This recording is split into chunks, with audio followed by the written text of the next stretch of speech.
कहीं इमरजेंसी लागू, कहीं लॉकडाउन लग गया। तेल गैस के संकट के बीच भारत में कितना माल बचा है, तेल गैस, नौकरी, महंगाई, भारत पर क्या क्या खतरा, जो पाठशाला में बताया वही पीएम मोदी ने भी कह दिया है। क्या अब इसका चैप्टर देखिए। ईरान युद्ध पर अमेरिकी राष्ट्रपति ट्रंप के हवाई दावों के बीच दुनिया में एनर्जी संकट बढ़ रहा है। इस बीच भारत में पीएम मोदी ने युद्ध और उसके असर को लेकर बड़ी बात कही। पीएम मोदी ने 2 दिन में 2 बार ईरान युद्ध पर अपनी बात रखी। पहले लोकसभा में बोले, फिर राज्यसभा में पीएम मोदी ने ईरान युद्ध और उसमें आने वाले संकट पर अलर्ट किया और वही बातें लगभग कहीं जो पाठशाला में हम पहले दिन से आपको बता रहे हैं बॉस, कि युद्ध का असर भारत पर होगा ही होगा।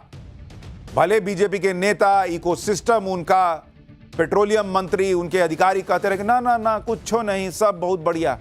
हमने आपको पाठशाला में डे 1 से कहा था कि संभव नहीं है बॉस कि सब अच्छा है, पॉसिबल नहीं है। और ये ईमानदारी से माननी चाहिए बात, क्योंकि दुनिया का संकट, हमारा खड़ा किया हुआ संकट नहीं है बॉस। इसमें क्या लजाना मानने में कि भाई हम पे भी आ गया है। बोलिए कि एक देश के तौर पे हमको क्या करना है, सब लगेंगे उसमें मिलके करेंगे। लेकिन तब तो मंत्री और अधिकारी कह रहे थे कि टेंशन की कोई बातें नहीं, कह रहे थे कि हमारे पास सब कुछ पर्याप्त मात्रा में, जबकि देश में एलपीजी की लाइनें लगनी शुरू हो गई थी। इधर का माल काट के उधर दो, कमर्शियल काटो, डोमेस्टिक दो, ये सब हो रहा था। लेकिन लोगों पे डाल दिए क्या पैनिक में सिलेंडर भरवा रहे, पैनिक में थे लोग। अब पीएम मोदी की बातों से साफ है कि युद्ध से गंभीर एनर्जी संकट खड़ा हो गया है। ऑयल और एलपीजी सप्लाई प्रभावित हुई है। भारत में स्थिति चिंताजनक बनी हुई है। कई देशों से भारत की स्थिति बेहतर है, लेकिन यह संकट और गहरा हो सकता है। यानी एग्जैक्टली बॉस, एग्जैक्टली यही बात हम आपको पाठशाला में बता रहे थे, फैक्ट्स के साथ, फिगर के साथ। तो उस समय सरकार के मंत्री और अधिकारी, उनका इकोसिस्टम, सब सोशल मीडिया पर हर जगह कह रहे थे कि सब ठीक, पैनिक बाइंग हो रही है।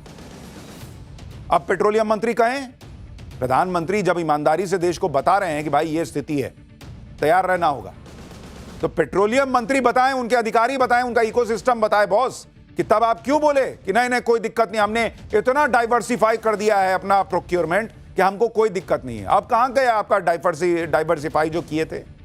चांद से लाइएगा। वही स्ट्रेट ऑफ हॉर्मुज से आता है ना बॉस, उसकी कमी कहां से पूरी कीजिएगा? और अगर पूरी कर लिए थे, डाइवर्सिफाई कर लिए थे, तो पीएम को क्यों बोलना पड़ रहा है कि संकट है देश में?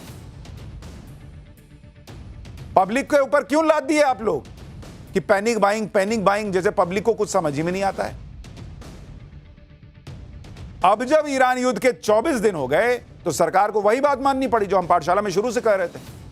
इसी मुद्दे पर विपक्ष भी हमलावर है, सरकार को घेर रहा है। तेल और एलपीजी संकट के लिए सरकार को जिम्मेदार बता रहा है। यानी ईरान युद्ध की वजह से गंभीर असर हो रहा है। इस पे पॉलिटिक्स भी हो रही है। आज आपको पूरी डिटेल बताऊंगा, ग्राउंड रिपोर्ट दिखाऊंगा, कहां क्या हो रहा है, अपने पास कितना तेल गैस बचा हुआ है, क्या स्थिति है, कहां कहां इंपैक्ट है। लेकिन पहले एक झलक देखिए।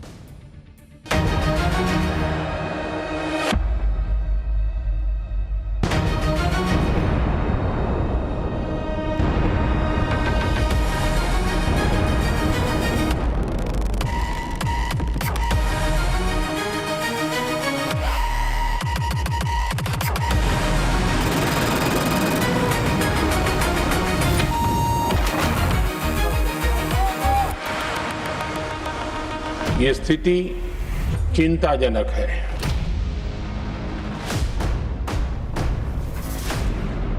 युद्ध ना हो, नुकसान सबका है। प्राइम मिनिस्टर मोदी तो कर ही नहीं सकते, मैं आपको लिख के दे रहा हूं।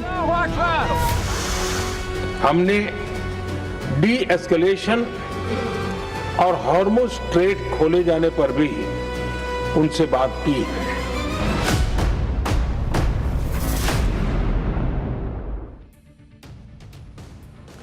ईरान युद्ध की वजह से तेल और गैस का जो वैश्विक संकट खड़ा हुआ है, उस पर आज पीएम मोदी ने लगातार दूसरे दिन देश को अलर्ट किया। कल लोकसभा में पीएम मोदी ने इस संकट के बारे में बताया था। आज राज्यसभा में पीएम मोदी ने कहा कि ईरान युद्ध में गंभीर ऊर्जा संकट पैदा हो गया है। पेट्रोल, डीजल, गैस और खाद की रेगुलर सप्लाई प्रभावित हो रही है। सुनिए प्रधानमंत्री।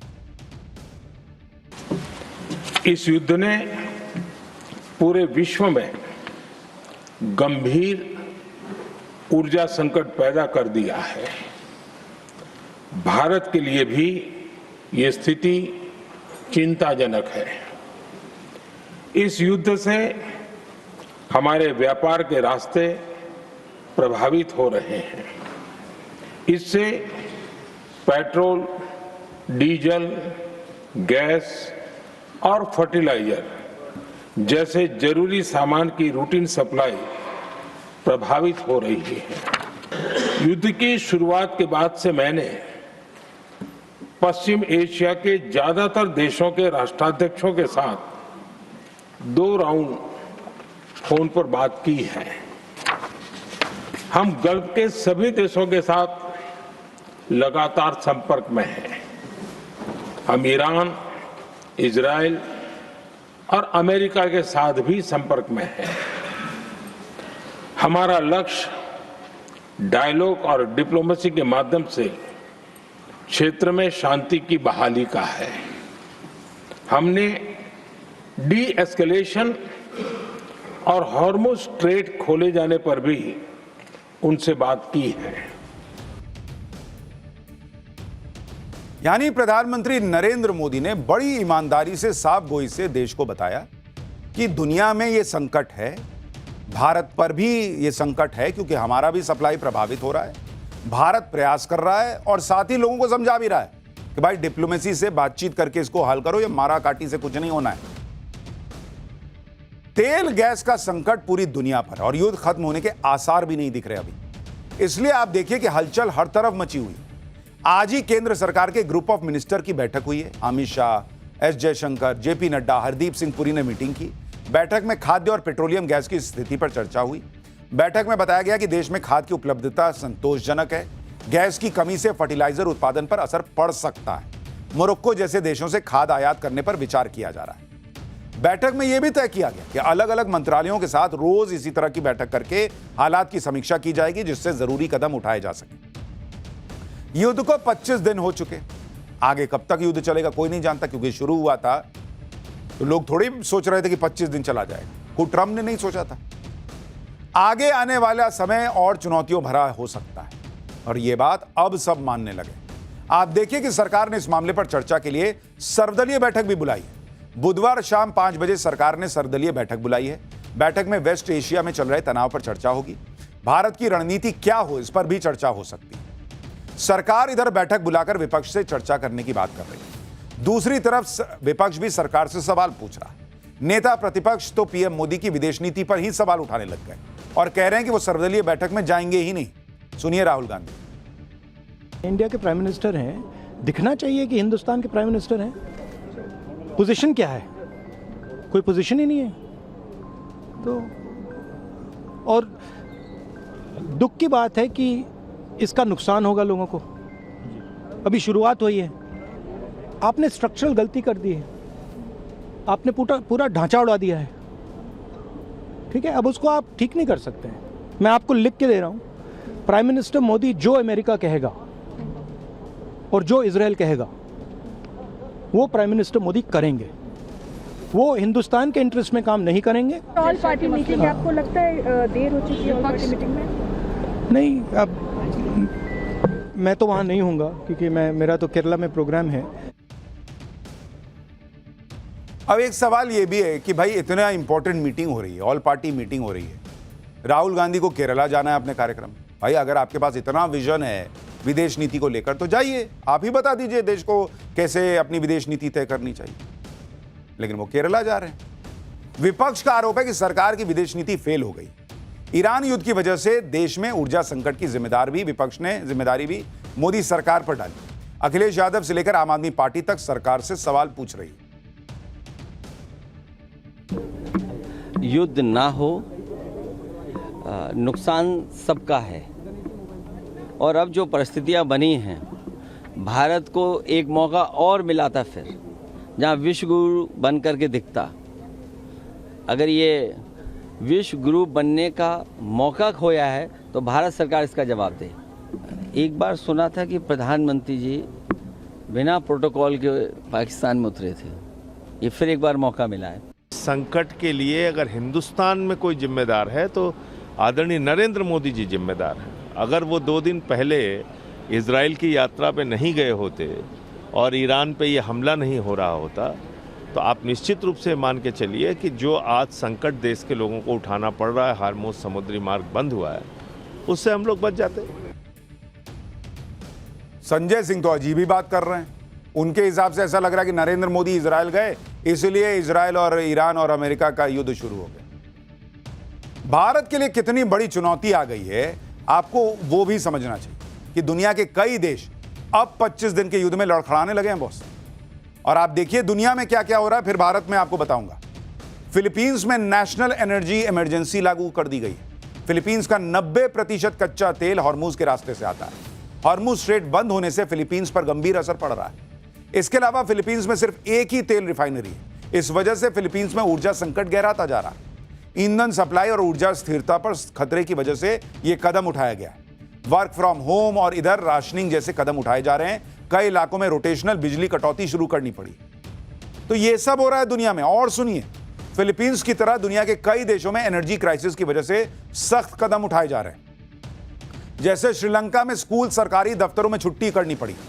QR कोड आधारित फ्यूल राशनिंग लागू हुई। बांग्लादेश ने शिक्षा संस्थान बंद करके ऑनलाइन पढ़ाई शुरू कर दी। रोजाना 5 घंटे की बिजली कटौती हो रही है।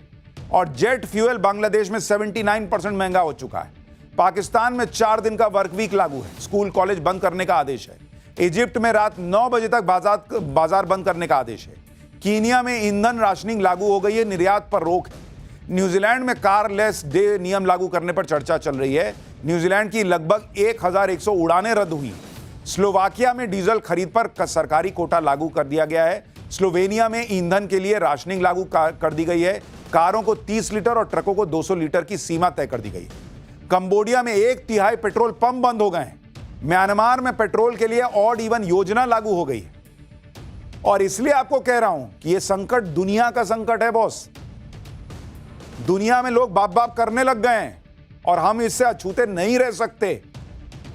मैं बस ये कह रहा हूं कि सरकार को क्लैरिटी और ईमानदारी के साथ लोगों के सामने चीजें रखनी चाहिए और लोगों से भी कहना चाहिए कि आपको क्या मदद चाहिए बताइए, और सरकार को क्या मदद चाहिए देश के तौर पर लोगों से वो भी बताना चाहिए, जो कि अब धीरे धीरे हो रहा है। भारत में अभी भी आप मान के चलिए कि हम इन जैसे देशों के हालात में नहीं आए हैं। यह हमारे लिए अच्छी ही बात है। लेकिन तेल गैस को लेकर भारत की तैयारी कितनी है, कितना स्टोरेज है और यह स्टोरेज पर्याप्त है या नहीं, यह सब आपको बताऊंगा। लेकिन पहले देखिए कि कई जगहों पर दिक्कतें आनी शुरू हो चुकी हैं। आज भी कई शहरों में रसोई गैस के लिए लोग परेशान हो रहे हैं। ये तस्वीरें आपको कानपुर की दिखा रहा हूं, जहां रसोई गैस सिलेंडर के लिए लोग सुबह से लाइन में लगे हुए, फिर भी उनको गैस नहीं मिल पा रही। लोगों का कहना है कि बुकिंग के बाद भी सिलेंडर नहीं मिल रहा है। सुनिए कानपुर के लोग क्या कह रहे हैं। इंडियन गैस एजेंसी की बाहर की ये तस्वीरें हैं। लंबी लंबी यहाँ पे लाइनें लगी हुई हैं। लोग सुबह से ही यहाँ पर लाइन में लग गए हैं। फिलहाल कानपुर के जो डीएम है जितेंद्र प्रताप सिंह, उनका ये दावा है कि जो एलपीजी गैस सिलेंडर है उस स्थिति सामान्य है। समस्या ये वहाँ खड़ा 4 आदमी 10 आदमी, वहाँ गेट में ताला लगा हुआ है, वहाँ कोई बताने वाला नहीं। डीएसी नंबर भी आ रहा है, सिलेंडर ब्लैक हो रहा है, मिल नहीं रहा। रोज यही कह रहे हैं कि कल आना, आज आना, कल आना, बस यही कर रहे हैं। आपसे कह रहे हैं गैस नहीं मिल रही है। गैस नहीं है। गैस 4 घंटे से हम लोग लाइन में लगे हैं, सुबह से लगे हुए व्यक्ति। क्या कह रहे हैं? कहाँ लाइन में खड़े हैं, दे ही नहीं रहे, वहाँ तक पहुँच ही नहीं पा रहे। इसी तरह से चंडीगढ़ में भी रसोई गैस को लेकर लोग परेशान हैं। चंडीगढ़ में गैस एजेंसी के बाहर लंबी लंबी लाइनें लग रही हैं। लोग कह रहे हैं कि कई दिनों से सिलेंडर नहीं मिल रहा। वहीं एजेंसी के कर्मचारियों का कहना है कि गैस सिलेंडर की सप्लाई में कोई दिक्कत नहीं। रिपोर्ट देखिए वहां से। गैस एजेंसी के बाहर है और यहाँ लाइन से सिलेंडर रखे हुए हैं और क्योंकि धूप बहुत ज़्यादा है इसलिए जो लोग हैं वो अपना सिलेंडर रखे बाईं तरफ पेड़ की छांव में यहाँ इंतजार कर रहे हैं। सर आज कम से कम 10 दिन से चक्कर काट रहे हैं, आ रहे हैं जा रहे हैं, आ रहे हैं जा रहे हैं। को 20 तारीख को पर्ची दी थी, कहते आपको सोमवार को सिलेंडर मिल जाएगा। सोमवार को आया, कहते सिलेंडर खत्म हो गया। 12 बजे तक लगे रहे लाइन में, 12 बजे तक नंबर आया, करे सिलेंडर खत्म हो गया। जिसका बुक है उसको पर्ची मिल रही है 24 तारीख की। तो देखिए यहाँ पर जी ये देखो, ये आज की डेट है, जिसका बुक है मिल रहा है। 14 तारीख का बुक था, 16 किसी और को डिलीवर हो गया। हालांकि कई जगहों पर ऐसा भी दिखा कि लोगों ने खुद बताया कि कोई दिक्कत नहीं। जैसे वाराणसी को देखिए। वाराणसी में लोगों का कहना है कि रसोई गैस की कोई किल्लत नहीं है। लोग बेवजह अफवाह फैला रहे हैं। यहां लोगों ने बताया कि रसोई गैस सिलेंडर आराम से मिल रहा है। वाराणसी से भी एक रिपोर्ट देखिए। परेशानी जरूर है, लेकिन इतनी भी परेशानी नहीं है कि बिल्कुल गैस सिलेंडर की किल्लत हो रही है। कुछ लोग हैं काउंटर पर लगातार बातचीत कर रहे हैं, उनको सिलेंडर नहीं मिल पा रहा है, उनकी बुकिंग हुई है नहीं हुई है, तमाम तरह की जो दिक्कतें हैं परेशानियां हैं वो जरूर हैं, लेकिन कम से कम वैसी स्थिति नहीं है जो कुछ दिन पहले हुआ करती थी। गैस तो मिल रहा है, ऐसा नहीं है, गैस तो टाइम से जा रहा है, बुकिंग होने के बाद समय से पहुंचाया जा रहा है। पैनिक तो नहीं, हमको नहीं लग रहा है। क्यों सर? नहीं सर, ऐसी बात नहीं। काम अच्छा हो रहा है, ऐसी बात नहीं। आपूर्ति में कोई दिक्कत नहीं, हमारे गोदाम भरे हुए। यानी जहां जो जमीनी हकीकत है वो हम आपको दिखा रहे हैं। अब तक तो एलपीजी को लेकर ही बात होती थी, अब कई जगहों पर पेट्रोल डीजल की भी बातें होने लगी। गुजरात के राजकोट और वडोदरा में कई जगह पर पेट्रोल पंप पर लंबी लंबी लाइनें दिखी। पेट्रोल और डीजल की कमी की चर्चा होने लगी। पैनिक में आए लोग अपनी अपनी गाड़ियों की टंकी फुल करवा रहे हैं। राजकोट में तो कई पेट्रोल पंप बंद भी कर दिए गए। इस वजह से लोग और परेशान हो गए और पेट्रोल पंप पर लंबी लंबी लाइनें दिखने लगी। राजकोट में पेट्रोल पंप बंद होने और पेट्रोल संकट को लेकर हंगामा मच गया। राजकोट पेट्रोल पंप एसोसिएशन ने इंडियन ऑयल कॉर्पोरेशन के साथ बैठक की, जिसके बाद बताया गया कि शनिवार और रविवार होने की वजह से मिसमैनेजमेंट हुआ। आईओसी ने बताया कि पेट्रोल डीजल की कोई कमी नहीं रहेगी, डीलर अपनी जरूरत के हिसाब से स्टॉक मंगा सकते हैं। सौराष्ट्र में इंडियन ऑयल कॉर्पोरेशन के लगभग 1000 पेट्रोल पंप काम कर रहे हैं। राजकोट में आईओसी के 6 पेट्रोल पंप फिलहाल पूरी तरह बंद हैं। अधिकारियों ने भरोसा दिया है कि सभी पेट्रोल पंपों पर सप्लाई पहुंच जाएगी। यानी पेट्रोल और डीजल की फिलहाल कोई कमी नहीं है। मिसमैनेजमेंट की वजह से लोगों को थोड़ी परेशानी हुई। देश के बाकी इलाकों में भी पेट्रोल और डीजल की कमी नहीं दिख रही। भोपाल में तो पेट्रोल पंप पर नोटिस लगाया गया है कि जिसमें लिखा है कि पेट्रोल डीजल की कमी नहीं है। लोगों से अपील है कि पैनिक में आकर खरीदारी मत कीजिए। देखिए वहां से एक रिपोर्ट। पेट्रोल पंप पर ही मौजूद है और यहाँ पर तस्वीरें हम आपको दिखा रहे हैं कि यहाँ पर बदस्तूर निर्विघ्न रूप से पेट्रोल मिल रहा है। किसी तरह की कोई परेशानी अभी फिलहाल नहीं है। यहाँ पर आपको एक नोटिस भी नजर आ रहा होगा।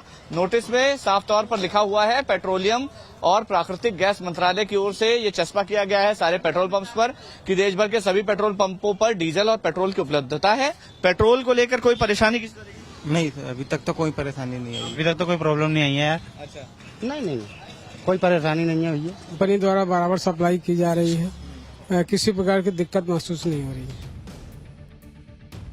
पेट्रोल और डीजल की फिलहाल कमी नहीं है, लेकिन फिर भी कई जगहों पर इसकी बातें होने लगी। कई जगहों पर लोग पैनिक में आने लगे। जैसे हैदराबाद की तस्वीरें देखिए, जहां पैनिक में आकर लोगों की भीड़ पेट्रोल पंप पर जमा हो गई। हैदराबाद के कई पेट्रोल पंप में इसी तरह की भीड़ दिख रही है। लोगों को लग रहा है कि पेट्रोल खत्म होने वाला है, इसलिए पैनिक में आकर वो अपनी गाड़ियों की टंकी फुल करवा रहे हैं। पैनिक में आकर पेट्रोल खरीदने की वजह से शहर के कई पेट्रोल पंप पर तेल ही खत्म हो गया, जिससे पेट्रोल पंप बंद करने पड़े। कुछ लोगों ने सोशल मीडिया पर खबरें फैला दी कि पेट्रोल, डीजल और एलपीजी का स्टॉक खत्म हो गया। इसी से घबराकर पेट्रोल पंप पर लोगों की भीड़ उमड़ पड़ी। हालांकि राज्य सरकार ने कहा कि पेट्रोल और डीजल की कोई कमी नहीं। यानी पेट्रोल और डीजल एकदम से जैसे अभी खत्म हो जाएगा, ऐसी नहीं है स्थिति बॉस। पेट्रोल डीजल को लेकर पैनिक में मत आइए। रसोई गैस और पेट्रोलियम प्रोडक्ट के ग्लोबल संकट के बीच आपको यह भी बताता हूं भारत के पास कितना पेट्रोलियम रिजर्व है। भारत के पास करीब 53 lakh metric tonne crude oil storage capacity है। इसमें करीब 33 लाख मीट्रिक टन यानी 64% अभी भी भरा हुआ है और 36% खाली हुआ है। इंटरनेशनल एनर्जी एजेंसी के मुताबिक देशों के पास 90 दिन का क्रूड ऑयल और पेट्रोलियम रिजर्व होना चाहिए। भारत के पास 74 दिन का क्रूड ऑयल और पेट्रोलियम रिजर्व का स्टॉक है। यानी भारत के पास 74 दिनों के लिए पेट्रोलियम रिजर्व मौजूद है, जो आईईए के स्टैंडर्ड से तो कम है, लेकिन एकदम से पैनिक में आ जाने वाली स्थिति भी नहीं। सुनिए पेट्रोल, डीजल और गैस की सप्लाई पर पेट्रोलियम मंत्रालय क्या कह रहा है।